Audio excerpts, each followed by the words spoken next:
Welcome to this latest episode of Damien's Midweek Markets, the show where I talk about what's been going on in investment markets and what to look out for in the weeks ahead.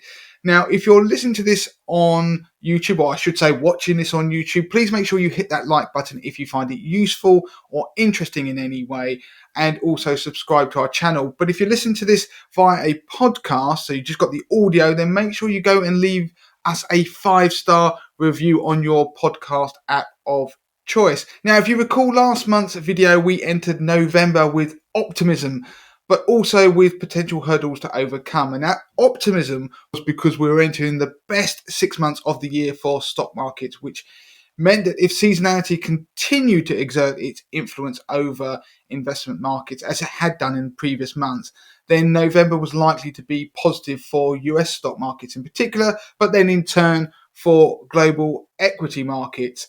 But there were the potential hurdles, which included the US midterm elections, which passed by without much consequence to investment markets in the end. And of course, we had some new inflation data, which was eagerly awaited, especially in the US. Now, I mentioned last time that if the inflation data came in higher than expected, it was likely to be bad news for bonds and equities. But of course, the converse was also true.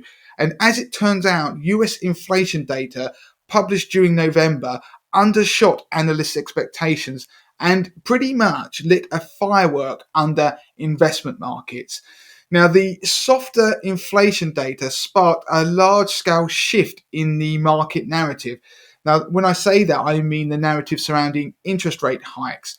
And also that had a knock-on effect to asset allocations. Now, the Fed pivot was back on, and by that I mean the markets began pricing in that the Federal Reserve in America would start taking a more dovish stance, maybe reining in its interest rate hikes and eventually maybe even cutting them into next year and 2024. And as a result, we saw some extreme one-day moves in bond and equity markets in the hours after that data come out. We saw a 5.3% rally in the S&P 500, which was the best day since April 2020. There was a 7.5% rally in the tech-heavy NASDAQ, which again was the best day since 2020. And the US Treasury yield saw its biggest one-day drop since 2009. So I'm looking at the 10-year US Treasury yield there. And we saw some epic moves in currency markets. In fact, from the low in November, the pound rallied 8% against the US dollar. Now, to further illustrate the scale of the market shift during the rest of November, if you took November's performance rankings of asset classes, they were the complete inverse almost of the rankings for the period that covered January to the end of October. So what we'd seen up until that point in 2022, we got the inverse in November. So the worst performing sectors all year, which was Chinese equities, became the best performing sector in November as we had that reopening trade going on where people were betting on China reducing its COVID restrictions and opening up again. And we also saw a rebound in UK index-linked gilts. Going back to Chinese equities, actually, that was a 20% rally we saw in those in November, which is mind-boggling. If we go to the other end of the scale, the worst performing sectors in November was those that were exposed to Latin American equities because of that commodity exposure. Well, they were the best performing asset class up until the end of October. So everything was turned on its head. So as November progressed, markets started to look for a sense of direction because we had those explosive moves. Now, in the end, equity markets broke higher again after US Federal Reserve Chair Jerome Powell gave a news conference in the final days of the month, which the market interpreted as dovish in nature. So one of the big trends in investment markets during 2022 has been US dollar strength. Now, if you call up a chart on your phone, you can use a desktop, but if you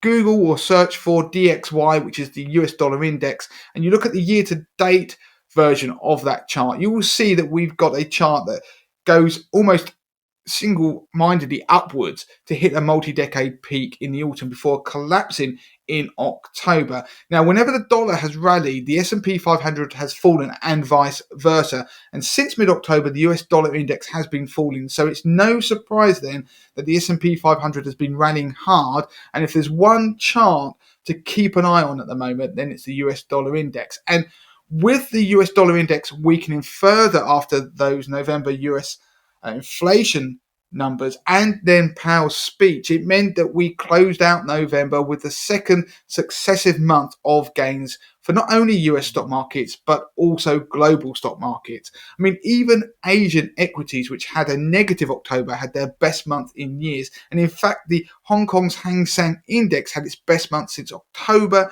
1998. So we're going back a long way.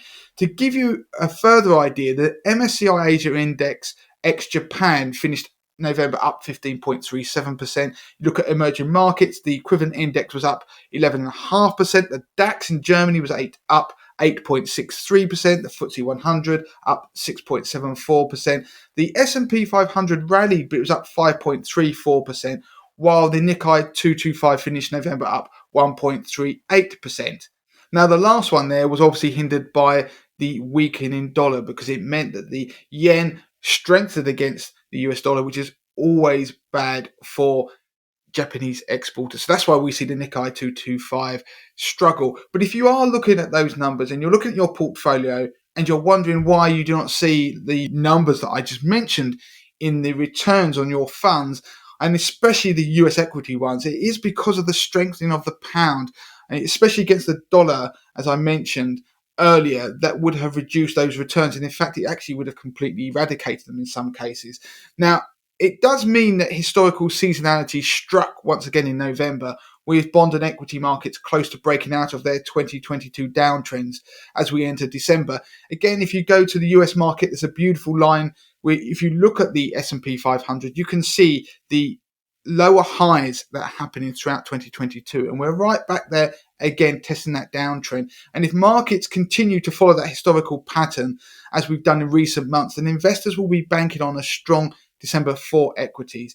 Now, back in 2020, I published a research article for 80/20 investor members that looked at the odds of a positive December. So we'll call that the Santa rally. There are different definitions of a Santa rally. Usually can be just the period after Christmas into the new year that be classed as a Santa rally. But we're going to, for this example, we're going to look at the whole of December. Now, the odds of a positive one in the US, take the S&P 500 again as an example, was 73%, which is pretty impressive. But there has been evidence that in recent years, the Santa rally has lost some of its potency.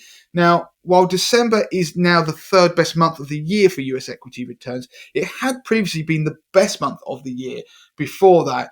And that was because, well, the change and it moving to third was because of a 9.2% drop we saw in December 2018. Now, interestingly, US equities also fare well under the Santa rally. So they actually fare better than their US counterparts, although we tend to associate the Santa rally with US equities. But UK equities do also. And in that research, I carried out back in 2020, I looked at the numbers, and actually the FTSE 100 tends to rally about 1.84% on average in December, which is almost twice what you saw on the S&P 500 and almost 3 times what you see on the Nasdaq 100. So FTSE 100 and the Santa rally, there's a good chance it could happen. In fact, the odds are actually better in the UK than the US. In fact, the odds are 85% chance that the FTSE 100 will finish up for this December. Now, another positive omen for stock markets is that the S&P 500 closed out November above its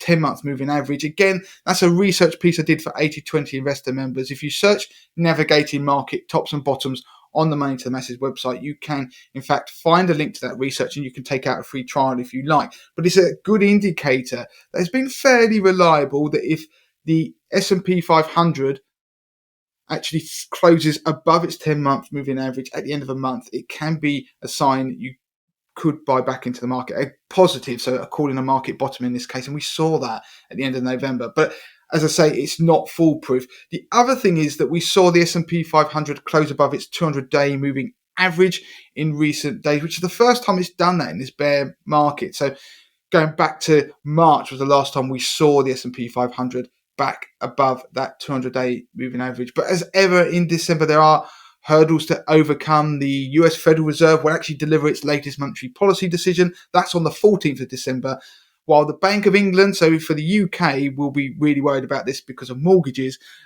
The Bank of England and the European Central Bank, so the ECB, will deliver theirs the next day, which is the 15th of December. So these will likely determine whether investors see a Santa rally in stock markets or not. But also, it will determine what happens in bond markets into the year end. But bear in mind that much of the euphoria during October and November was the result of investors front running and pricing in a dovish pivot from central banks, particularly the Fed. So if we get any hint that the Fed's monetary policy outlook is more hawkish than currently priced in, then we could see markets unravel. But of course, if they're dovish, then assumptions are confirmed that we are going to get a pivot, then stocks will likely take off into the year end. And I know what most people will be hoping for. Interestingly, back in 2018, the unseasonal slump in US equities actually occurred partly as a result of a more dovish Jerome Powell at that point, hinting that the Fed would likely make fewer rate hikes in 2019 after having already made 4 rate hikes in 2018. So there are similarities with this year. I don't want to sort of be the Grinch, but there are similarities with 2018 and compared to 2022. So we'll hope it won't be a bad omen. Interestingly, in the early days of December, already we've got onto the wrong foot. The S&P 500 has finished down on the first 4 trading days this month, which is something we've not seen occur in any month since September 2018. Make of that what you will. Now, the catalyst for the negativity we saw in the last couple of days has been economic data once again in the US, which suggested that the jobs market was actually hotter than people had predicted. So the job market was stronger. And so that started people questioning their dovish pivot narrative. We've been here before. So it means that we are at a spot where the markets are overreacting to every bit of economic data before questioning or creating a narrative around monetary policy decisions in the future from global central banks.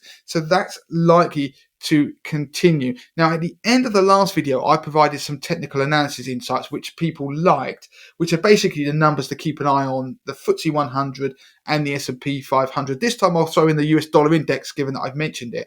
Now, on the US dollar index, keep an eye on its 200-day moving average and a key support line around 105, because if it breaks below that, then it could weaken further, which would be positive for risk assets. On the S&P 500 to the upside, 4042, so 4042 is a 200-day moving average, and 4062 just above that is an important line of resistance. So if we can get above that, then maybe we can build a base to push higher. Beyond that, we've got to look at 4,100 and 4,150, which will prove probably troublesome on the way up. On the downside, watch out for 3,920 and 3,900. We're currently around about 3,940 as I make this video.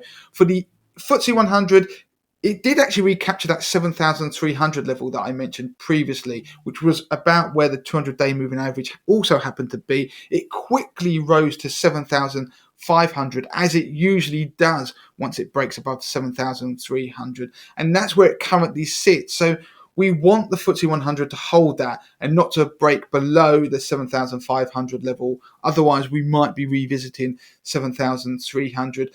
Now, it means all in all, equity markets are now on the cusp of breaking out of some of 2022's most established downtrends. That's globally, not just in the UK or the US, that's around the world. But it will likely need a Santa rally just to get us over that line. So maybe the Santa rally is even more important this year than it has been in the past. And one final thought I want to leave you with. Bond markets, keep an eye on bond yields, 10-year US Treasury yield and the equivalent in the UK, the gilt yield. In recent days, we've seen yields moving without much reference to the direction of equity markets. Now, when equity markets tumbled after the hawkish jobs number in the US, bond yields didn't really react, and it suggests that the bond markets might be becoming less worried about inflation proving sticky, and in fact are planning or predicting that the central banks will be forced to actually limit further rate rises, particularly in the US, and maybe potentially have to consider a new rate cutting cycle. It's early days, but when the bond market starts to focus on something, and particularly on a recession at the moment, then it often pays to listen. Now, that is it for this episode of Damien's Market update. There'll be a new one in the new year, probably the second week of January, just to give me a chance to get back in the new year and see what's going on with investment markets. If you found this useful, please make sure you hit that like button. As I mentioned at the start of the show, leave any comments. And if you're listening via the podcast apps, then please give us a lovely 5-star rating.